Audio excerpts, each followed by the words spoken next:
Queria só perguntar, quem visita a primeira vez? Quem vem a primeira vez, levanta a mão e faz assim, ó. Ali, família amada, glória a Deus, mais alguém, a irmã.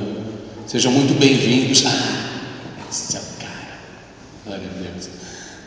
Sejam muito bem-vindos. Depois acho que o pastor vai fazer a mesma coisa, mas até para a gente identificar. Então quem nos visita é só para falar que não é um culto normal. Então venham num culto de domingo para vocês verem um culto normal. Pastor, ministro, é uma bênção. Abra sua palavra no livro de Jonas.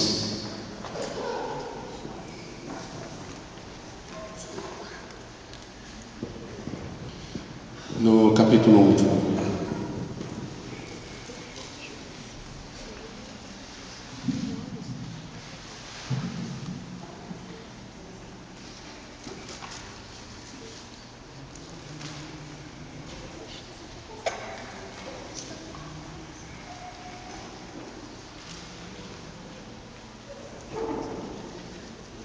E por incrível que pareça, a gente vai falar de missões.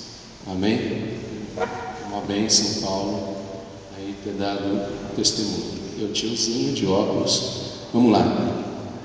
A palavra de Yahvé veio a Ben Amitai, filho de Jonas, filho de Amitai, com esta ordem: dispõe-te e vai à grande cidade de Nínive e prega contra ela, porque a sua malignidade subiu até a minha presença. Entrando Jonas, decidiu fugir da presença do Senhor e partiu na direção de Tarsis. Descendo para a cidade de Jope, ou seja, Formosa, encontrou um navio pronto a zarpar para Tarsis. Pagou a passagem, embarcou nele, a fim de ir para a cidade de Tarsis, tentando escapar da presença de Deus. Só até aqui. Vamos fazer uma breve oração. Senhor, em nome de Jesus, que essa palavra seja uma palavra revelada, que nós possamos crescer em sabedoria e também na Tua presença. Pai, que não seja uma palavra somente falada ou interpretada, mas que ela venha à luz para nós. Fala conosco, faz desse culto, Senhor, ou dessa reunião, uma coisa diferente. É o que nós te pedimos, Senhor, em nome de Jesus. Amém e amém.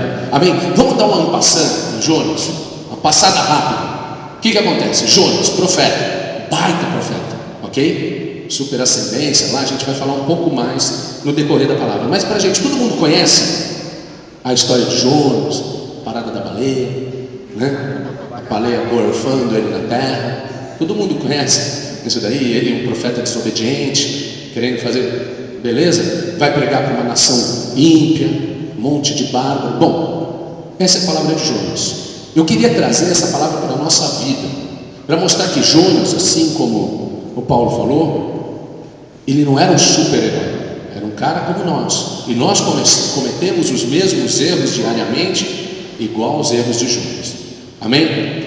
E eu estava estudando essa palavra e, velho, eu briso para montar uma palavra. Eu vou te falar que o que se passa dentro dessa cabeça é um negócio de louco. Porque eu falei, eu vou fazer um brainstorm, eu vou fazer uma explosão, um negócio, uma tempestade na minha mente. Eu vou tentar pôr um cenário, eu vou pôr foto. Eu tentei e falei, cara, aqui tem um negócio audiovisual muito legal essa igreja, né? Se usa muito, né? Aqui, e eu falei que eu vou pôr fotos da baleia e depois uma clipagem e depois vou montar um clipe. E não rolou. Então é o que tem para hoje, né? É isso daí, vocês têm que se contentar com isso. Eu falei, vou fazer um artifício, alguma coisa para poder impressionar o povo, né? Bom, glória a Deus. E foi quando Deus falou comigo. Quer dizer, eu falei com ele, falei, já pensou se Jonas, eu pudesse ter Jonas do meu lado, aqui, e falar, velho, que te passou na cabeça, maluco? Né? E agora eu queria só pedir, por favor, para a gente fazer assim, não é uma sessão espírita, tá? Vamos deixar isso bem claro, né? Nós estamos numa igreja Batista Alphaville, né? Todos aqui, né? Temos Jesus como nosso Senhor e Salvador. Se não tiver, vai ter, amém? E nós vamos abaixar um pouco a luz. Pouquinho. Eu queria pedir para o irmão da bateria. Irmão da bateria. Josi, por favor, dá uma pegadinha. Sabe aquele meio que... faz qualquer negócio ali que tá valendo. Vamos lá. Sabe, tipo um negócio, sabe? Vai começar, vai acontecer alguma coisa. Porque tem que acontecer alguma coisa, tá vendo? Uma soma para ser um negócio, faz um solo de bateria aí, entendeu? E aí, tá legal a coisa assim, fantástico. E aí, o que rolou? Marchinha.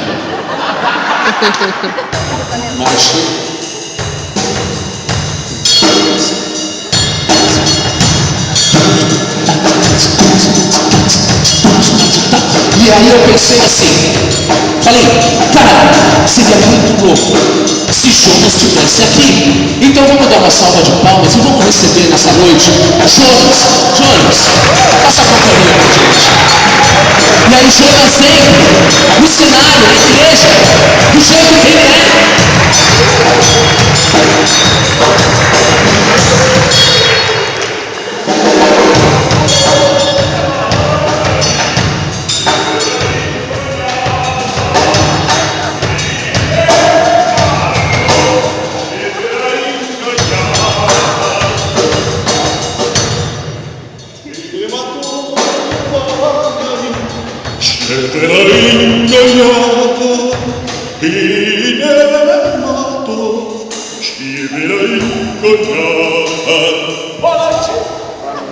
E aí? Boa noite, pastor. Boa noite, Jean. Que honra aqui estar aqui contigo aqui. De skate, velho. Mas é claro, depois que eu experimentei andar de baleia, nunca mais. E olha que essa prancha é conhecida como tubarão. Eu peguei o hábito marítimo. Cara, eu pensei nisso. E aí quando eu te convidei, Jonas, por favor, igreja, Jonas, Igreja Batista Família, né? Encantado.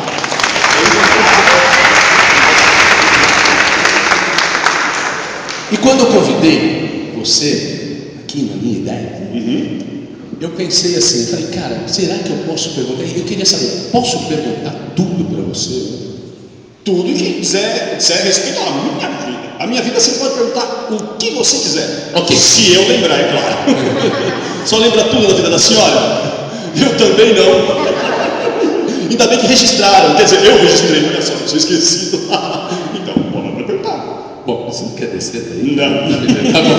Bom, o Jonas se tornou skatista porque no mar ele é surfista, né? Tem um negócio. E aí, cara, a gente lê o começo do livro que você escreveu, no que na realidade um relato seu. E eu estava pensando quando eu estava estudando essa palavra, cara, o que te levou a desobedecer a Deus? Mas antes de pensar nisso, eu já pensei assim, quantas vezes eu mesmo não fiz isso? Porque Deus falou para você ir para onde? Para Nínive. Para Nínive. Exatamente. Tá. Nínive, fundada por Nimrod. Isso. Né? E aí você vai para onde eu fui? Não fui para Nínive, eu fui para Tarsis. Por que Tarsis? Porque Tarsis? Porque Tarsis é Espanha. É Espanha. Já foi a Espanha? Então vá. Piadinha que começa assim, já foi para Bahia? Então vá. Não, mas Tarsis era uma maravilha. O que eu ia fazer em Nínive? Você sabe o que quer dizer Tarsis? Quer dizer jaspe amarelo. É mesmo? A tradução de Tarsis significa jaspe amarelo. Sim. Então o cara escolhe, ele vai para Jope, o porto de Jope, quer dizer Formoso, para um lugar exatamente ao contrário, quer dizer 4.000 quilômetros da onde Deus te mandou. Exatamente. Só porque se chama jaspe amarelo. E porque é Espanha. E você fugiu da presença de Deus. Você achou ainda que ia conseguir fugir? Não, peraí, não coloque palavras na minha boca. Deixa eu desenvolver o raciocínio. Espera aí. Olha bem, eu tinha uma intenção lá em Tarsis. Eu ia falar com o Senhor dos Exércitos, do Deus de Israel. Então eu falei, Senhor, tudo bem com essa história de Nínive, tudo bem, mas quebra aí, deixa eu ir lá para Tarsis, quem sabe uma outra ocasião, afinal, Na Espanha também ninguém conhecia o Deus de Israel. Havia missão lá, por que não? Boa intenção. Por que não? Você foi cheio de boa intenção. Claro! Povo o inferno. Porque de boas intenções o inferno está cheio. Que diz o não, título, claro, né? Aí você vai, chega em Jope. Sim. E paga a passagem. Primeiro navio rumo a Tarso. Cheguei, embarquei, paguei e fui. Aí? E aí, estava muito cansado, deitei e peguei no sono. E aí? E aí fui acordado. Por quê? Porque estava um rebuliço aquele mar, estava uma loucura, uma ressaca abissal, uma coisa inacreditável. Tá. Demorou um tempo para perceber a situação. Os caras chegam, vão lá, por quê? Desculpa, não é normal. Uma baita de uma tempestade lá fora, o infeliz aqui dormindo, né? Todo mundo jogando coisas do barco. Vai não sei o quê. Perfeito. O barco vai a pique. E você lá, dormindo no porão. Estava dormindo. Me aferrei no sono e perdi o horário. Segunda-feira todo mundo perde horário. E aí desce, vem o capitão falar com você. Exatamente. Para clamar quem? Cada um clama seu Deus, eu clamei o meu. Cada um com seu Deus, né? Mas os caras morrendo lá, a sua função de profeta. Ou você só estava focado lá em Tarsis? Exatamente, em Tarsis. Era Tarsis meu objetivo. Eu estava indo para Tarsis, chegando lá, eu ia fazer todo o métier, enfim, ia pregar, enfim, toda essa história toda. Mas ali tinha acabado de acordar, sabe? Demora para você engatar, entendeu? E o cara, aquela gritaria toda, eu não entendi muito bem o que estava acontecendo. Não tem. E aí os caras pegaram e lançaram sorte sobre eles. Eu não sou muito adepto disso, né? Mas eles gostam de jogar um bingo, uma tómbola, vou fazer o quê, né? Aí eles pegaram e tiraram a sorte. E caiu em quem? Exatamente. Por que será, né? Por que será? Porque você tinha culpa no cartório. Por que tinha culpa no cartório? Não, cara, o cara te manda pra mim, você vai pra Tarsis. Eu acabei de falar pra você, quem nesse mundo nunca dá uma adaptadinha? Afinal, é a vontade de Deus. Deus é tão amplo, né? Tem tantas veredas, né? Não podia ser Tarsis, qual o Senhor? Quebra essa, deixa eu voltar. Se o pessoal também precisa ouvir da tua palavra. Por que não? Aí sai e eles falam, pergunta pra você, quem você é? Isso. O que você faz? Da onde você vem? E qual Deus que você serve? Meu nome é Jonas, filho de Amitai. O meu pai chama Amat, que vem de Emet, quer dizer verdade. Então eu sou Jonas quer dizer pomba. Sou pomba, filho da verdade. É uma coisa bacana, né? Falei que eu era. Falei que era de Israel e que meu Deus é o Senhor dos Exércitos. Sou um hebreu, claro. Nessa hora foi uma confissão. Ok? Você confessou o seu Deus. Exatamente. Sou eu, hebreu, filho de Abel. Exatamente. Olha que coragem, não? E aí o que eles fizeram? Tiveram ainda misericórdia, vocês tentaram remar para a praia. Foram Se fosse eu tinha te jogado ali. De boa. Pastor. Na boa, com todo o meu cristianismo. Amém. Obrigado.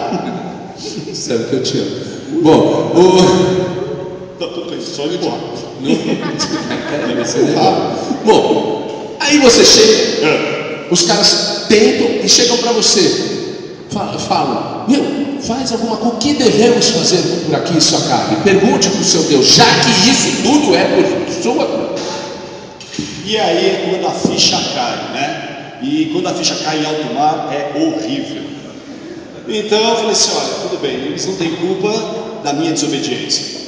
E aí sabe aquele momento que muitas vezes você perde a cabeça para fazer a coisa errada, certo? E de vez em quando você perde a cabeça para fazer a coisa certa. De vez em quando a gente perde a cabeça para obedecer a Deus. Era a coisa mais louca e absurda que pudesse passar na minha cabeça, mas só passou. Bom, com essa atitude impensada, várias pessoas se converteram naquele bar. Você viu? Sem dúvida. Porque eles te jogaram. Foi o que aconteceu. Exatamente, você bateu na água, o que aconteceu? Espelho. Como dizem os surfistas, ficou um flat. Flat. Ok? Bateu. O que eles fizeram antes de acontecer o próximo tópico ali? O que eles fizeram? Primeiro, ofereceram a Deus, ofertaram, adoraram a Deus, o nosso, né? Porque a gente está falando aqui do mesmo Deus. mesmo que com Sim. óticas de irmão. Mas ele está falando, mesmo Deus. Eles se arrependeram e se endireitaram, clamaram, oraram, louvaram e fizeram votos para o Senhor. Perfeito. Né? E o voto naquela época era uma coisa muito séria. Não se quebrava, quer dizer, era mais do que o fio do bigode. Hoje o voto é um negócio que, se você não tiver um contrato assinado, né, tem que fazer para missionário. Daqui a pouco é mesmo, você vai para lá, assina aqui, meu filho, sabe? Nós vamos investir na sua cabeça, vamos investir no seu coração e vamos te mandar para a nação. Se identificou. Vai ver que é por causa disso que hoje o voto é secreto, né? Para ninguém saber quem você votou, para não comprometer, né? Tá certo. Bom, aí vem o lance do peixe. Perfeito, peixe. Você sabe a história da agora no final. Na hora que eu caí na água, não tinha peixe não, tinha um negócio. Eu fui perceber que era peixe, na hora que eu fiz dentinho fechando assim, ó.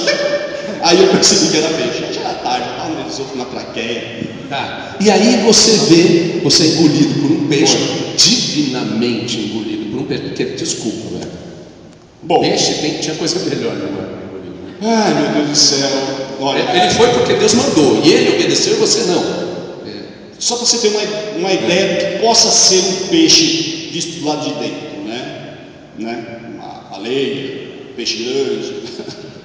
Enfim, você, horário de pico, imagina, Rush, tá bom? Palmeiras Barra Funda, destino Itaquera, Corinthians. Imagina o cheiro apertado, molhado.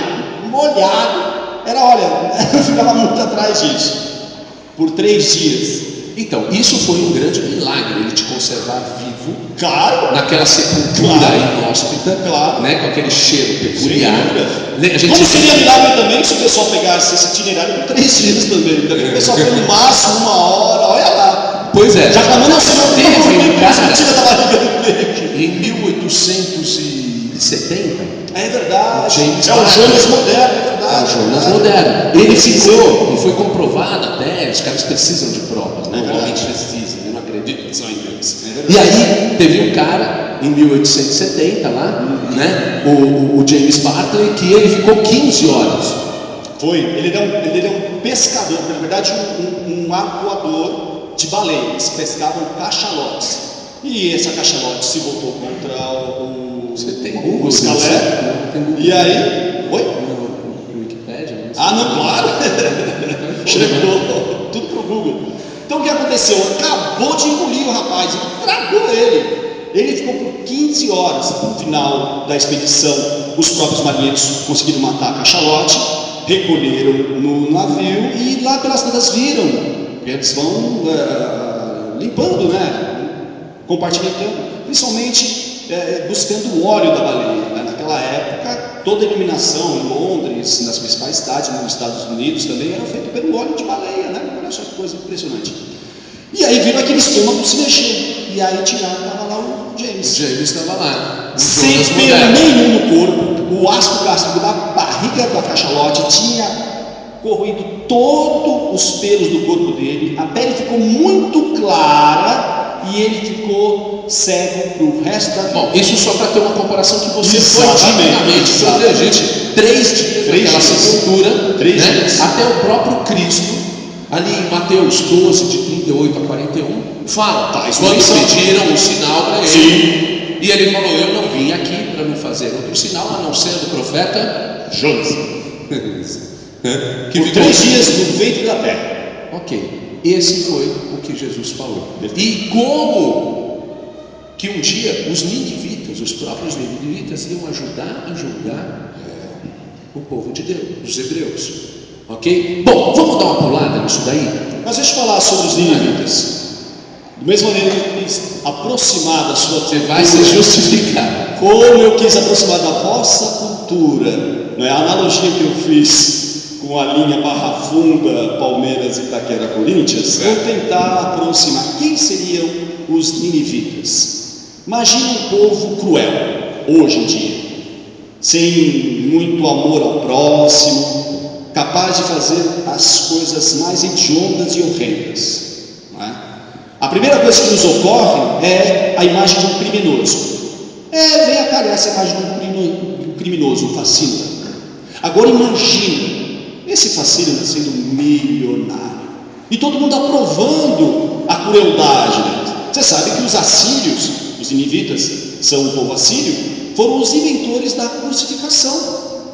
Foram eles que eles inventaram os romanos depois incorporaram essa cultura. E eles tinham uma brincadeira legal com o crânio dos... Sim, eles empilhavam, faziam pirâmides com crânio. Era a brincadeira dos caras na época. Então agora, veja bem. Aí vocês foram ouvir.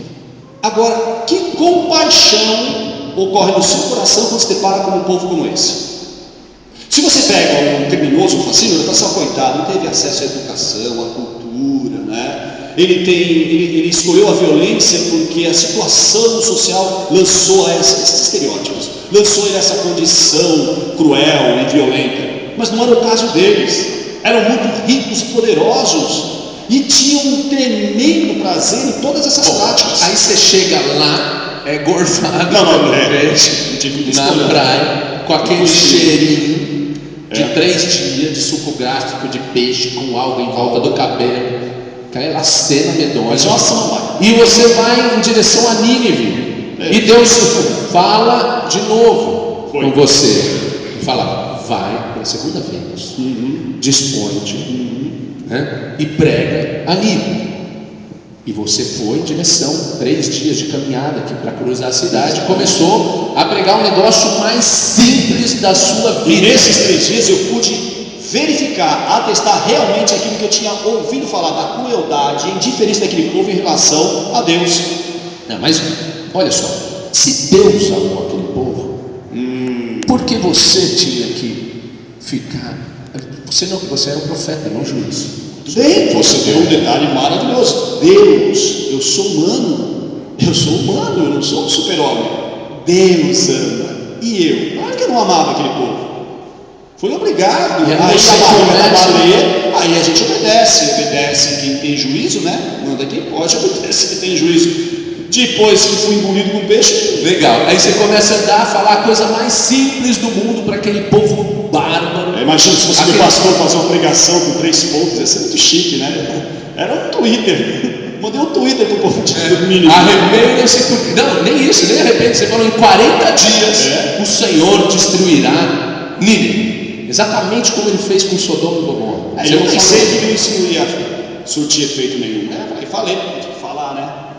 Ele mandou, vou obedecer agora. E o que aconteceu com o povo? Incrivelmente obedeceu. Imagina, você chegar aqui, sei lá, vamos ali no shopping aqui para ter bem pertinho e grita lá: se arrependa, daqui a 40 dias isso aqui vai acabar. Essa pessoa está na minha cara. Não é diferente, não. Ainda mais vestido assim. Ainda mais vestido assim. Bom, aí você começa, aquele povo começa a se arrepender, se mexe em pano de saco, joga poeira na cabeça e começa um passar para o outro, vamos se arrepender, porque o homem de Deus chegou e é verdade, vai acontecer, nós vamos ser destruídos, assim como Sodoma e Gomorra foi destruído. Impressionante, na mesma hora. E quando chegou a notícia até o rei, ele mesmo rasgou suas vestes e se apregou e deu um decreto real. Uma coisa que não podia voltar atrás. O decreto real que chegava e falava o quê? Todo mundo jejua. Até o seu Bernese vai jejuar. Ponto. Ele tinha 3 assim tão bonitos. Eu gosto desse cachorro, é tão bonito. Que graça, né? Bernese. Eu acho super bonito. Ele é muito fofo. Quem já abraçou um Bernese? Não é fofo? Uma delícia. Então, aí ele tirou até os animais do campo, tirou a ração dos bichinhos, tudo. Lá, Royal Canin do Bernese. Tudo. Pelo menos pegasse, tirasse a Royal Canin e desse uma shake, pelo menos. Mas nem isso, tadinho dos bichinhos. Não, jejum. Bom, aí eles apregou esse jejum, se arrependem verdadeiramente, eles se convertem e você faz o quê? Veja bem, pastor, raciocínio, porque muitas vezes eu faço isso, mas eu paro no meio do caminho, eu não concluo a besteira. Olha, presta atenção, eu, hebreu, filho de hebreu, profeta, filho de profeta, povo escolhido, assim como homem, poxa, maravilha. Apesar de tudo isso, olha no lombo, aí agora vai chegar uma cambada de ímpio, insensível, cruel. Não estava brincando não, pastor. É verdade. A gente brinca aqui para tornar um pouquinho mais palatável, mas a crueldade era inimaginável. Fora que você tinha um negócio emocional, porque já deve ter morrido neguinho da sua família a torta e direita, porque os assírios matavam. Você perguntar para um judeu quem não teve um avô, bisavô trucidado, é a mesma coisa. Você fala, não existe toda a história de Israel, você sabe que é assim do povo de Israel. Tudo tá bom, daqui a pouco muda quem que é o bode expiatório. Aí você se indignou com Deus. Mas é claro que se me indignei com Deus, porque a rapidez, você tem comunhão com Deus, as coisas são mais difíceis. Você vê aquele bandido que está na igreja, o cara se converte e para de ser bandido, você não acredita. Eles iam ser destruídos, estavam da morte, não morreram, Deus se o sodomita entra na igreja, muda de vida e ele não. E aí? E aí então, é aquela máxima, poxa, peca a vida toda, no final se arrepende e está tudo certo. E você que viveu a toda a vida em santidade, então, separado, observando as mitzvot. Então, chega uma hora dessa, ele chega aí. Mitzvot, o que é mitzvot? Parece que mitzvah é uma lei, as mitzvot são plural, são várias. Porque quem não sabe, pensa que as mitzvot são aquelas meninas que são não. São as mitzvetes essas. Bom, mas veja bem, pastor. Então, Deus mandou, Ele faz o que quer, mas eu sou sincero, não posso ser outra coisa que eu não sou sincero. Mas você subiu naquela montanha lá e foi fazer o quê? Quis morrer. Era a terceira vez que quis morrer. Não, tudo bem. Não é a primeira vez. Achando muito parecido com Elias, não? Olha, se eu morrer. Se tem uma coisa que é tipo nós os profetas, é depressão, gente. Depressão não é uma doença moderna, não. Olha, Elias era o campeão de depressão, gente. Eu não ficava muito atrás não. Eu percebo, você vai no capítulo inteiro fala da sua depressão. Daí você vai lá, se retira, faz lá um telhadinho de uma folha murcha. Então, e fica vendo de camarote lá para ver se os caras se ferram. Mas é claro, um ímpio desse, pecador, se converte, você entra na sua igreja, você não fica assim uma semana vendo, ele está de conversa comigo, ele está de conversa, esse negócio não vai durar muito não, ainda mais se é parente, você é da família. Imagina, um marido cachaceiro, batia em você quando chegava em casa, daqui a pouco você tem Jesus, você fala, não, isso é conversa. Leva uns 2-3 anos para cair a ficha, que Deus fez a obra. Demora, eu sei. Aí você chega lá, aí está pronto a desfalecer, porque no outro dia você ia morrer. No outro dia era certeza. Não, é fato, velho. Com aquele sol, 65 graus. Você só com aquela sombrinha ali. Deus tem uma misericórdia. E você foi. Aquilo é suicídio, né? E Ele com todo amor pela sua vida, porque se acontece isso, capaz que você vai lá para o Sheol, volta para a barriga do peixe, só que é pior, né? E aí Ele tem misericórdia e deixa crescer o pezinho de mamona. Da noite para o dia. E olha que deu vontade de pegar as mamonas e tacar ainda no seu filho. Mas, como você está informado, o que aconteceu com a mamoeira? Aconteceu que ela te serviu de sombra e de alegria, né, durante o dia inteiro. Mas como a alegria de servo de Deus dura pouco, né? Porque parece que Deus gosta de moer a gente, né? Esse aqui é crente bom, vamos com ele mais um pouquinho, né? Como a alegria de crente dura pouco, o que aconteceu, pastor inteirado? Veio um vermezinho e comeu a moreira. Ela é fraca. Eu quis morrer. Você falou, me mata. De desaforo, né? De mano nem raiva. É brincadeira, você está de gozação comigo, né? E aí, morre. E aí você quer morrer. E aí, eu falei, olha, eu até entendo os seus insondáveis mistérios, ó Deus. Mas fazer isso com a plantinha já foi uma crueldade, né? Na realidade, ele tirou você da zona de conforto. Mas tá tirou de conforto lá em casa. Porque você acabou de pregar, viu o povo. E cara, eram 120 mil pessoas, toda uma nação. Não era meia cozinha. Então, assim, já uma pessoa, um ímpio já entragado, imagina 120 mil. Uma pessoa não dá para aceitar uma pessoa naquele estado. Tem 120 mil. Aí eles, tudo bem. Aí você vê essa cena, quer morrer de novo. Toda hora você quer morrer. Claro. Meu, me mata Deus, eu quero viver. Claro. Já que eles viveram, eu quero morrer. Que foi isso que você falou ali no capítulo inteiro. Já que você deixou eles vivos, mate a mim. Que é impossível eu ver eles vivos e continuar. Eles, né? E a plantinha? Morreu. beleza. Aí você chega, Deus vira e Deus ainda fala com você. Deus chega com todo aquele amor e misericórdia e fala, né? E aí, Jonas, é digno de você querer morrer por causa de uma plantinha? Não, Senhor.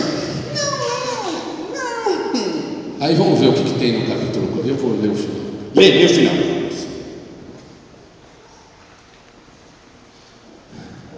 Entretanto respondeu-lhe: ora, Jonas, tem compaixão desta planta, embora não tenha cuidado dela, não a fizeste crescer nem a podaste.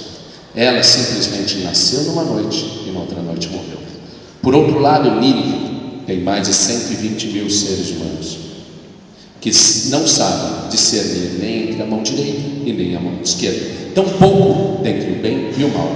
Além de muitos animais inocentes, não haveria Deus, de ter pena desta grande cidade? Bom, trazendo para os dias de hoje, aqui a gente trouxe Jonas, para que ele mesmo falasse da história dele, e trazendo para os dias de hoje, uma missão de Jonas, um profeta que, no começo, tenho certeza que depois você me mandou muito, né? Mas no começo, ele tenta fugir da presença de Deus, ele tenta fugir da cidade para onde Deus manda ele, e depois ele tenta fugir do ministério dele, né? Se a gente trouxer isso para os nossos dias e para a nossa vida, principalmente, vamos deixar ministério, igreja, macro, vamos trazer para nós, pessoa, indivíduo, né? Se nós trouxermos isso para dentro de nós e analisarmos o que foi ensinado e o que foi dito nessa noite, nós temos muito de Jonas, muito, não temos pouco. Talvez numa outra época, mas naquela época que ele vivia, eram tempos bárbaros, era um tempo que se matava com razão de se matar.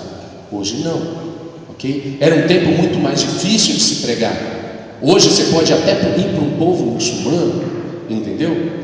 Ir lá pregar e as pessoas não quererem escutar e te extraditarem, por exemplo, no Egito, ok? Te prenderem e te extraditar. Naquela época os profetas eram esfolados vivos, né? Vamos fazer um pouquinho lá de Jonas. Eles eram empalados. Então Jonas foge da sua missão verdadeira para ir para uma outra missão paralela, né? Ou oposta, porque o paralelo também é oposto, falando da vontade de Deus. E aí ele some, tenta sumir daqui, desse plano que nós vivemos, para fazer uma boa ação, continuar a boa obra. Deus nos comissionou, Deus nos deu uma comissão. Em Mateus ele fala: ide pregar o evangelho a todos os povos, fazer discípulos, batizando-os em nome do Pai, do Filho e do Espírito Santo de Deus. Amém? Todos os povos, são todos os povos. Se Deus um dia, quando vocês, e eu me lembro bem quando eu me converti, eu me lembro bem porque eu me senti sendo vomitado mesmo da entranha do inferno, porque todos nós fomos do mais bonzinho ao mais embaçadinho. Fomos, porque nós não tínhamos vida, nós tínhamos existência, ok? E nós passamos a ter vida eterna, ao contrário do que nós estávamos falando ali no God, no começo, ao contrário do que muitos falam, né? Quando nós formos para a vida eterna, não, aquele que aceitou Jesus já vive a vida eterna. E nós temos todas essas exemplificações para que nós possamos mudar talvez a nossa atitude e ter um coração mais missionário, e formar missionário, e investir em missões, é investir na nossa própria missão.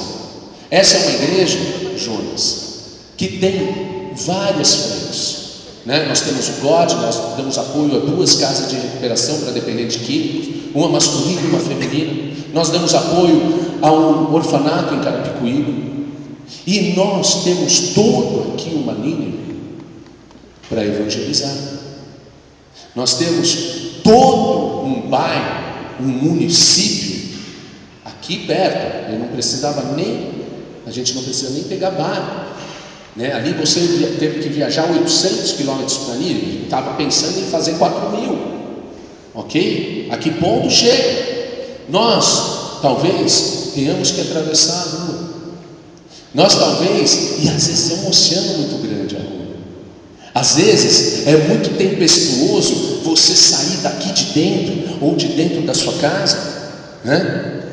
E ir para a casa do vizinho, com um pretexto, sei lá, tempo, inventa. Pode ser alguma coisa, já falaram isso, né? Bom, mas entendeu qual que é? O propósito de Deus ter nos trazido essa noite aqui é único, e eu vou terminar agora, porque acabou o tempo verdadeiramente, né? O propósito de Deus ter nos trazido aqui foi para que nós tenhamos amor pelas pessoas que não estão aqui, amor por essa cadeira vazia, amor por aquele cara que você conhece e podia ou pode mudar tudo isso, convidar ele para domingo que vem. Aqui eu convidei muitas pessoas. Quem aqui, vamos lá, sinceramente, não precisa levantar a mão, mas quem aqui não convidou alguém hoje e essa pessoa não veio? Eu convidei muitas, algumas vieram. Obrigado, Deus abençoe vocês. Algumas vieram, mas se eu for contabilizar, eu acho que é uma grande coisa, uns 10% daquelas que eu convidei. Um amigo meu, que é um pastor, teve que ser chamado no meio do culto e foi embora. O pastor Claudio que estava aqui, né? Mas, olha só, se a semana que vem nós tivermos 1%, se ser nem 10%, 1% das pessoas que nós chamamos, cara, festa nos céus. Você pode mudar uma população, e essa é a mensagem do livro de Jonas que nós quisemos trazer hoje aqui, para que o nosso coração seja verdadeiramente como o coração de Cristo é, para missões, para ganhar vidas. O Evangelho foi feito para as viúvas, para os órfãos e para os pobres. E nós não chegamos. Quantos pobres tem Alphaville? Eu conheço um monte, eu mesmo era um. Eu brinco que aqui é uma comunidade menos favorecida. E ela é menos favorecida, ela não tem abertura, ela tem muros. O muro que tem em volta do residencial tem em volta da casa dele, que tem em volta da família dele, que tem em volta dele. São pessoas feitas de muros. E nós temos como chegar e quebrar esse muro. E se você acha que esse muro é intransponível, olha para a vida de Jonas. Não é intransponível. Porque com uma frasezinha, esse cara converteu. Lógico que o Espírito Santo está à frente. E é isso que ele vai fazer conosco. Com uma frasezinha, daqui a 40 dias. E não era uma frase agradável, ainda mais dita para quem? Ok? Uma nação se converteu. Tudo bem. 100 anos depois, na época de Naum, aquela nação foi destruída. Por quê? Porque eles não implantaram uma cultura. Porque eles cometeram um erro que nós cometemos, que a nossa atualidade, o nosso egoísmo, o nosso murinho comete, não passar para os nossos filhos. 100 anos, durou uma geração, não foi? Durou uma geração a pregação de Jonas. Uma geração, 120 mil pessoas. Depois de 100 anos, todos morreram. A cidade foi destruída. E aí talvez ele tenha se recolhido na sepultura. Né? Talvez, com todo esse sentimento contra os ninivitas. Mas por quê? Porque não se implantou uma cultura. E nós temos que implantar a nossa cultura, a cultura cristã, não a cultura do mundo tem que nos contaminar. Amém? Tem gente na igreja. Amém? Amém? Então nós temos que passar essa cultura à frente, para que os nossos filhos não deixem de estar inseridos nessa cultura como os filhos dos ninivitas, ok? Que depois eles iam fazer faculdade e já voltavam totalmente transformados, né? Ou que eles iam fazer isso, ou só iam fazer a visita na casa dos tios ninivitas que não moravam mais naquela cidade e já voltavam contaminados. Então o negócio aqui é que nós entendemos uma coisa, com essa história e pregação de Jonas, é que nós temos sim uma veia missionária, nós temos sim que chegar às pessoas. Nós não podemos guardar Cristo para nós. Cristo não é um negócio que você guarde no recipiente, né? Cristo não está pendurado numa cruz nessa igreja, é só nosso, né? Cristo, ele está vivo e ele arde em nossos corações quando nós falamos em missões. Eu pensei em pôr um monte de slide nessa hora, né? A missão na África, aquelas criancinhas, né? A missão lá no Níger, que a gente conhece, a missão no Egito, a missão na casa de recuperação, uma série de missões, para ver se impactava. Mas eu acredito que o Espírito Santo de Deus está aqui hoje, para tocar cada coração aqui, para repensar, reavaliar e dar a sabedoria necessária. Porque, meu querido, não existe coisa mais prazerosa na vida que ganhar uma vida. Não existe coisa mais prazerosa na vida do que uma família toda transformada, porque o rapaz parou de usar droga e ele veio para a igreja. Não existe coisa mais preciosa na vida do que hoje, por exemplo, eu fui numa casa de recuperação, naquela que nós damos apoio, e cheguei lá no último que nós internamos pelo God, filho de uma pastora que cuida de um ministério dependente de químicos de uma outra denominação e não conseguia ajudar o próprio filho. Ela internou lá ele conosco, ela nos procurou e ele está lá. E o rapaz duro, seco, no final da ministração, o rapaz veio me abraçar. Isso não tem preço que pague. Então, sinta esse mesmo abraço que eu recebi hoje. Sinta, porque eu sou um braço missionário dessa igreja. E sinto muito orgulho por isso. Até eu trazer essa palavra aqui, eu tive um temor muito grande. E isso é uma continuação do sermão de domingo, pastor, né? Nós temos que talvez uma continuação, uma deixa para o próximo sermão. É um atrás do outro. E nós não podemos falar de outra coisa, que nós não podemos esfriar. Nós temos que ser mais quentes do que nunca, porque o inferno lá fora está pegando fogo na vida.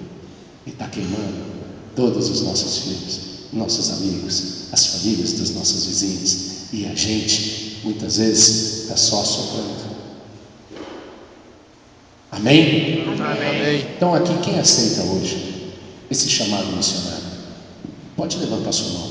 Quem gostaria aqui de levar isso para outras pessoas? Não é que ninguém precisa ir para o Níger, ninguém precisa mais para o lado, para o banco do lado. Muitas pessoas precisam ser evangelizadas dentro da própria igreja. Quem aceita isso agora? Quem gostaria aqui de ter mais pessoas do seu lado? Todo mundo. Isso é uma lógica, isso é óbvio. Amém? Então eu queria até que o louvor entrasse. Eu peço desculpa pelos 15 minutos de estouro, né? Eu espero que essa encenação aqui, né, nós falamos de missões. Tudo você sintetiza em missões, né? Aqui temos Jonas, né, meu amigo, missionário, ator, né, Caio Pesutti, né? Ele é um ator profissional, veio nos prestigiar com esse papel, e eu gostaria de uma salva de palmas. Caio Pesutti. Eu lembro ele no Parade de Lu puxando a medalhinha do cara e falando: quero ver se você sente um pouco daquilo que eu gostei. Vim italiano essa semana, né? Vim italiano. Ele fez aquele papel do policial. Bom, e muitos outros. Dirigiu musicais, grande ator aí, a serviço do Senhor, totalmente. Glória a Deus. Meio secular. E mesmo que serviço, estaria lá a serviço do Senhor. Amém? Vamos servir mais a Deus. Vamos nos dispor mais para Deus. Vamos usar os dons, aquilo que Ele nos capacitou, os nossos trabalhos. Aquilo que o irmão falou, eu queria aprender a ganhar dinheiro, não para dar para pastor. Glória a Deus. A gente não precisa do dinheiro do povo, mas a obra precisa. Tem pessoas morrendo porque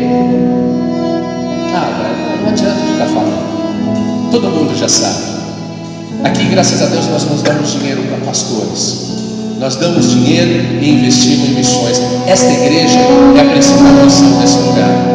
Este lugar é o lugar onde vai explodir vida para fora. É onde vai contaminar todo esse bairro. É onde nós vamos sair hoje impregnados de missões, impregnados do Espírito Santo, e chegar com as baterias cheias e falar: você não sabe o que aconteceu nessa noite. E conta mesmo. E como essa nós vamos fazer talvez muitos outros. Espero que o Caio possa estar vindo aqui, né? Muitas outras vezes, como vão vir outros pregadores, e tenho certeza que não vão falar de quanto você pode ganhar, de que se você tiver Cristo na sua vida, você vai ser rico, você vai ser milionário, Ele vai mudar a sua sorte. Essa é uma lógica. O que Ele quer mudar é o nosso coração. Ele quer que você incline o seu coração, exatamente como Ele acabou inclinando o coração de Jonas, para salvar várias pessoas, os improváveis. Ele não quer só os bonzinhos, quer também, Ele quer também os bonzinhos, mas Ele quer os improváveis. E eu estou essa noite a fim de impressioná-los. Ele me pediu uma coisa quando eu me converti, e eu joguei outra para ele. Eu falei: Deus, eu sei que você me pediu isso, mas eu quero te impressionar. Eu quero arrancar um sorriso de aprovação. Eu quero ver o seu olho brilhando. E eu briso nisso. Eu preciso disso na minha cabeça. Eu preciso, isso me traz esperança. Isso me enche de amor. Me enche, me contamina, e eu consigo contaminar outros. Amém, igreja? Amém. Vamos ficar de pé.